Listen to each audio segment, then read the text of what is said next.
요렇게 해보는 것이 이제 사고력이 진행이 되는 거예요. 네. 그러면 대개 놀이 수학에서는 요 정도에서 끝나요. 네. 그렇지만 그러기 때문에 애들이 개념이 약해지는 거죠.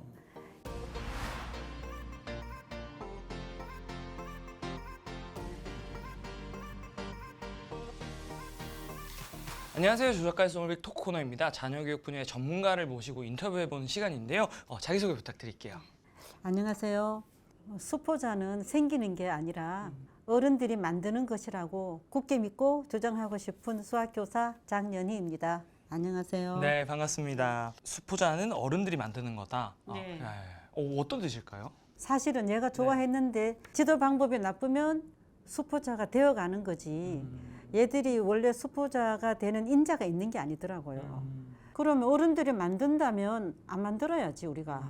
그래가지고 이 책을 한번 써보자 이런 생각을 갖고 있던 중에 이제 오늘날까지 온 거죠. 그럼 최근에 이 엄마표 사고력 수학이라는 책을 쓰셨는데 간단한 소개 부탁드리겠습니다. 예. 수포자를 안 만들려면은 수학이 진짜 재밌다는 거를 먼저 알아야 되잖아요. 그런데 그거는 어렸을 때부터 수학이 별거 아니고 재밌고 멋지고 이런 여러 가지 긍정적인 그 마인드를 가지게 하는 입문서로서 이 책을 쓰게 됐어요. 그러니까 아이들에게 수학에 대한 어떤 호감, 긍정적인 느낌 이런 네, 것들을 네. 주기 위해서 이제 책을 집필하셨다. 네, 네. 네. 그러면 사실 이제 뭐 사고력 수학이란 키워드가 뭐 아주 많은 분들이 관심을 가지고 네, 계세요. 그쵸. 네. 그리고 또 한편으로 보면 또 사실은 이게 사고력 수학이 말이 사고력이지 약간 그냥 어려운 또 네, 어떤 네. 부분에 보면 고난이도 문제가 많이 네, 다들 담긴 그렇게 알죠. 네, 그런 게 이제 사고력 수학이 아닌가. 네. 실제로 제가 뭐 초중학교 다닐 때도 이제 사고력 수학하면 일단 되게 어려운 문제집. 막 예를 들면 그쵸. 일본 막 공대 막 이런 변형한 문제 막 이런 그렇죠. 것들. 중국 문제, 네, 네. 국경대 문제. 네, 네, 예. 맞아요. 그래서 그게 이제 사실은 우리가 올바른 개념의 어떤 사고력 수학은 아닐 것 같은데 네. 이제 소장님이 생각하시는 사고력 수학의 정의가 뭘까요? 아, 제가 이거를 말하려면은 하도 복잡해가지고 하나에 뭐 차트 비슷하게 뭘 하나 네. 준비를 해왔거든요. 주셔서 예. 제가 들고 있겠습니다. 예. 아니, 사고력이라는 건요. 네. 거창할 것 없이 뭐를 딱 보면 아, 이거를 내가 어째 보자. 이렇게 하는 이야기예요. 어째 보자 하는 것은 내가 생각을 해보자. 그거는 사고력의 씨앗이죠. 간단하게 봅시다. 꼬마들이니까 네. 사과 2개씩 세 봉지를 만들었더니 사과가 4개 남았다. 그죠? 사과는 모두 몇 개 있을까요? 어른 입장에는 너무 쉽죠. 네. 근데 얘한테는 이 상황이 뭔지를 잘 모른단 말이죠. 그러면 얘 머릿속에는 이 긴 문장이 요렇게 해보는 것이 이제 사고력이 진행이 되는 거예요. 네. 그러면 대개 놀이 수학에서는 요 정도에서 끝나요. 네. 그렇지만 그러기 때문에 애들이 개념이 약해지는 거죠. 여기서부터 요렇게 수식화로 가기 전에 수량화. 요것이 이제 요렇게 개념으로 가죠. 추상화를 해가는 모든 과정을 사고력이라고 말해요. 그런데 대부분은 이렇게 가서 수식해서 답을 10으로 내죠. 네. 내는데 대부분 학교에서는 요것만 가르친단 말이죠. 그런데 진정한 사고력은 네. 여기서부터 얘가 이렇게 가서 이렇게 흘러가잖아요. 이렇게 네. 해서 갔어. 네. 여기 멈추면 안 돼. 그러면 수식을 보고 얘 머릿속에는 이게 또 거꾸로 또 올라야 돼. 이게 진정한 사고력이라는 것은 이 모든 과정이 자유자재로 되는 것. 이걸 봐도 이쪽, 이걸 봐도 이쪽. 이 모든 과정이 물 흐르듯이 되는 게 일반 사고력이에요. 근데 아까 작가님이 말씀하신 것처럼 되게 어려운 문제, 그럼 쉬운 문제는 안 사고력인가? 그게 아니에요. 이렇게 하는 것이 사고력이라고 저는 정의하고 있어요. 어떻게 보면 이제 구체화된 내용을 추상화하고 또 추상화된 내용에서 다시 구체화된 내용으로 네. 왔다 갔다 할 수 작가님 있는 정확하시네요. 네네. 네. 자유자재로. 네. 네네. 그 말씀 들으면서 약간 이거 준비되지 않은 네네, 질문인데 그렇죠. 궁금한데 일반 수학 어떤 우리가 생각하는 수학 개념이나 연산이 있고 사고력 수학 이걸 약간 어떻게 보면 다르다고 볼 수 있는 지점이 있을까요? 없죠, 사실은. 지금 어떻게 되냐면은 뭐 일반 사고력, 네. 뭐 학교 교과 진도, 네. 연산 사고력 이렇게 우리가 막 네. 다양한 스펙트럼이 이렇게 해가지고 무슨 3종 세트처럼 네. 요거는 어디 가서 하고 저거는 저기 가서 하고 이러는데 사실 이게 사고라고 본다면 네. 그렇게 해야 될 일이 없죠.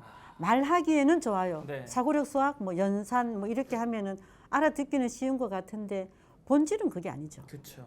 결국 약간 이 사고력 수학이라는 개념에 대해서 많은 분들이 막 어떻게 보면 두려움, 이걸 내가 우리 그쵸. 애가 안 시키면 안 될 것 같은 이런 막 좀 걱정을 하시는데, 애초에 수학 공부를 해 나가는 것들이 이 사고력 수학의 어떤 다 같은 결에 있다라는 거. 네, 그래서 막 이거 사고력 수학을 막 따로 시켜야 된다 이런 걱정을 특별히 안 하셨으면 좋겠다. 그렇죠. 네. 할 필요가 없는 거죠. 아가 뭐 사고력 수학 할 때만 사고가 있고 밥 먹을 때는 사고가 안 되나? 그건 아니잖아요. 네, 맞습니다. 그러면 이제 20년간 초등 교사로 재직을 또 하셨는데 네. 왜 유독 이제 수학, 특히 사고력 수학에 관심을 좀 가지게 되신 건지. 간단하죠. 저는 수포자였어요. 선생님이요? 네네. 수학 잘하는 애가 좀 부러웠어요. 그리고 무슨 인자가 따로 있나? 나도 열심히 하는데. 수학 머리. 네, 수학 머리 맞아요. 교사가 되고 아들을 보니까 몇십 년 전에 내가 고민하던 거 그대로 내 모습 그대로 애들이 수학이 짓눌려 있는 거예요. 그렇게 세월이 지났음에도 네네. 그래서 제가 그때 느낀 게 이거는 내 개인의 수학 머리의 문제나 그게 아니라 어떤 사회 구조적인 면이나 교육 체계의 문제나 어떤 방향성의 문제가 있다는 걸 제가 알게 됐어요. 그래서 이제 이걸 한번 이왕 내가 고생한 사람이니까 근데 이거 한번 해보자. 뭐 교사라서 화두를 한번 가져도 괜찮겠다는 생각을 제가 했어요. 그러고 난 다음에 애들을 자세히 보니까 그새 수학 그 사교육 시장이 커져가지고 우리 클 때보다 커져가지고 이제는 전부 다 연산 해소와 연산 많이 한 아이들일수록 공부를 못하는 거죠. 더 사고가 막히고 그렇죠. 기계처럼 기계처럼 풀었으니까 그래서 엄마는 애를 많이 시킨다고 그러니까 많이 시켰는데 비해서 아가 공부를 못하니까 엄마는 덜 시켰나? 더해. 그러니까 양의 문제가 아니라 방법이나 질의 문제였던 건데 이런 문제를 양으로 해결하니까 아는 점점 고생이고 엄마는 돈이 점점 더 들고 더 괴로운 거예요. 그죠. 열심히 가고 있는데 사실은 내가 가야 될 방향이 거기가 아니었던 거죠. 그렇죠. 사실은. 예. 그러면 이제 선생님께서 말씀하신 사고력 수학이라는 개념에 대해서 우리가 좀 하나씩 나눠서 봐야 될 것 같은데 네. 일단은 이제 사고라는 것, 이제 실제로 책에서 그 인간의 사고는 크게 세 가지 특징이 있다고 말씀하셨어요. 그래서 그 세 가지 특징이 뭐고 그 특징이 이제 이 사고력 수학과 어떤 연관이 있다고 볼 수 있을까요? 예를 들면 뭐 아무거사 와서 밥 먹자 이러면은 냉큼 오는 애가 잘 없죠. 선생님 작가님도 뭐라 그래요 대부분. 잠깐만. 그렇죠. 잠깐만 그러죠. 하고, 이것만 하는 손이 못 멈추냐고. 맞아요. 머리가 못 멈. 사고가 못 멈추는 거예요. 사고는 한번 시작되면 관성의 법칙처럼 끝없이 흘러가게 돼 있어요. 그런 특징. 그 다음에 사고는 계속되지만 일괄적으로 계속된 게 아니라 자기 스스로 종합하고 또 단절시키고 확장시키고 그다음에 뒤로 미루기도 하고 약간 재구성하는. 그 자체가 종합적인 능력이죠. 길을 가는데 할머니가 한 번 지나가요. 그죠? 그다음에 보니까 또 지나가. 그다음에는 이 할머니가 안 지나가고 군인 아저씨가 올 수도 있는데 나는 괜히 다음에 할머니가 지나갈 거야. 이렇게 생각하잖아요. 그러니까 어떤 내 정보와 정보 사이에 연결을 짓거나 어떤 관계성을 찾는. 그렇죠. 그게 사고의 특징이에요. 그러니까 가르치지 말고 적절한 자료면 던져줘도 자율적으로 움직인다는 말이죠. 그렇죠. 그런 특징이 있어요. 그다음에 세 번째는 그 특징이 어릴수록 대단하다는 거. 그래서 제가 가르쳐 보면은요, 꼬마들이 산만하다 그러잖아요. 그게 산만한 게 아니라 산만 자체가 에너지예요. 그래서 제가 수업을 하다 보면은 바깥에서 문 땅 소리가 나면 5, 6학년 아이들은 눈만 굴려. 이거 어떻게 해야 되나? 나가보는 보고 싶은데 저 선생님 때문에 뭐 이런 거고. 3, 4학년들은 엉덩이를 들썩들썩거리고 1, 2학년은 벌써 없어요. 애가 밖에 나가버렸어. 근데 겉으로 보면은 꼬마들이 산만하다 그러는데 그게 에너지의 차이예요. 근데 그거를 떠들지 마라, 앉아라, 어쩌라 저쩌라 이러는데 저는 어릴수록 번잡스러운 아이는 사고가 많다고 봐요. 약간 소위 뭐 산만하다고 해서 그걸 어떤 문제로만 볼 게 아니라 동전의 양면처럼 그 아이가 갖고 있는 호기심, 창의력 이런 에너지들을 고려해야 되고 뭐 예를 들면 우리 아이가 좀 너무 산만해서 어떻게 보면 사회적인 규율을 좀 가르치더라도 그것이 어떻게 보면 아이의 창의성이나 이런 것들과 적절히 균형을 잘 맺도록 그렇죠. 균형 정도만 잡아주면 되는 건데 산만하지 않게 하는 게 말이 돼요? 그게? 그렇죠. 어떻게 보면 그게 더 중요한 본질인데 이게 정말 관점의 전환이 정말 중요한 것 같아요.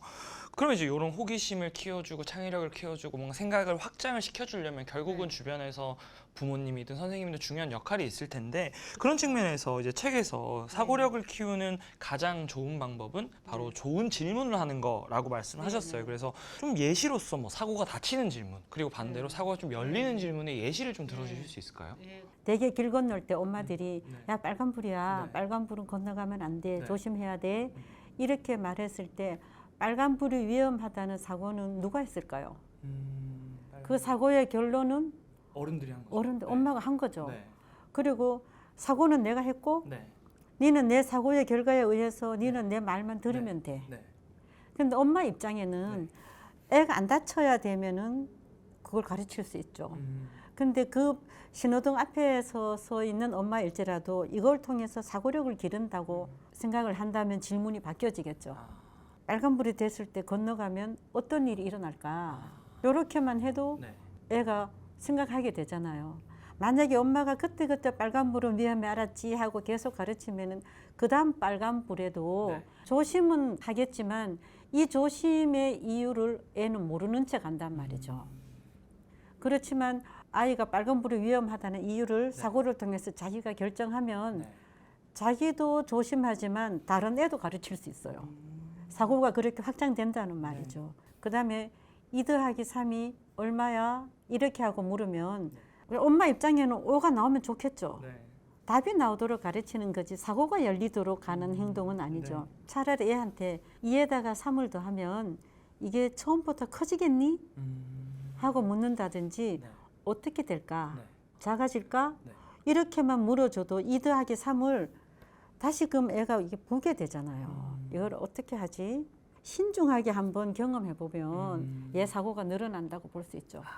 답과 결론이 정해진 질문 말고 이유, 배경, 근거, 맥락이 이제 그거를 찾을 수 있는 질문이 사고가 열리는 질문이다. 그러면 이제 사고력에 대한 얘기를 해봤는데 결론적으로 이제 결국은 뭐 여러 가지 사고력이 중요한 부분이 있지만 이제 오늘의 주제는 수학이니까 수학. 그래서 유아 초등 시기에 이 수학에서 선생님께서 가장 좀 중요하다고 생각하시는 건 무엇일까요? 듣는 일이에요. 일단 들어야 돼요. 들으면 생각하게 돼 있어요. 듣는 것도 유념해서 듣기. 그다음에 저게 뭘까 하고 미루어서 생각하기. 미루어서 생각한다는 게 굉장히 자연 언어로서 말했지만 추리력이죠. 그래서 저 같은 경우에는 오히려 어릴수록 연필 안 주고 종이 안 줘요. 그 하루 종일 뭐 연필도 없이 지내냐 이건 아니지만 어느 부분은 연필 없이 종이 없이 그래서 아예 프로그램 이름을 NPMP, No Pencil, No Paper. 그럼 그 어릴 때라는 게 대략 언제 정도를 뭐 7세나 뭐 6세나 초등학교 1학년이나 2학년이나 심지어 어른들도 좀 들어야 돼요. 그렇죠. 그래서 나중에는 문제집으로 풀기도 하고 뭐 학습지를 할지라도 먼저는 듣기. 그다음에 그 들은 게 뭔지 내 언어로 표현해 보기. 말씀하시는 거 제가 들으면서 사실은 저도 뭐 여러 가지 창작 활동도 하고 일도 하고 있지만 그런 막 소위 말하는 창의적인 아이디어 이런 것들은 막 그냥 책상에 앉아가지고 노트에 뭐 이렇게 할 때보다 오히려 뭔가를 음악을 듣거나 뭔가 주변을 관찰하거나 이렇게 했을 때 오히려 그런 영감들이 많이 나오고 그럼 그런 것들을 어릴 때 더 많은 기회를 주는 것이 어떻게 보면 아이의 창의력을 다지는데 더 많은 도움이 될 수 있다. 근데 이렇게 주장하는 사람들은 많아요. 다 옳은 소리인데 그렇게 할지라도 그렇게 활동했는 것들을 수학적인 어떤 개념으로 묶어줄 필요는 있어요. 마지막에 이렇게. 네네. 근데 대부분 놀이 수학이 뭐 즐거워야 된다, 창의적이어야 된다, 뭐 애들을 뭐 구속하면 안 된다 이런 좋은 명제 아래 있기 때문에 그것을 다리 놀이로 그치는 경우가 많더라고요. 그러니까 어떻게 보면 놀이 같은 구체적인 일과 어떻게 보면 개념과 같은 추상화된 일이 사실은 반복적으로 같이 왔다 갔다 해야 이게 서로 시너지를 낼 수 있다. 그렇죠. 우리 아까 사고력에 왜 사이클 봤잖아요. 그 위에 있는 것들이 사가 2개 있었던 것들이 놀이라면 밑에 있는 것들은 수식이었잖아요. 그것이 유기적으로 항상 사이클을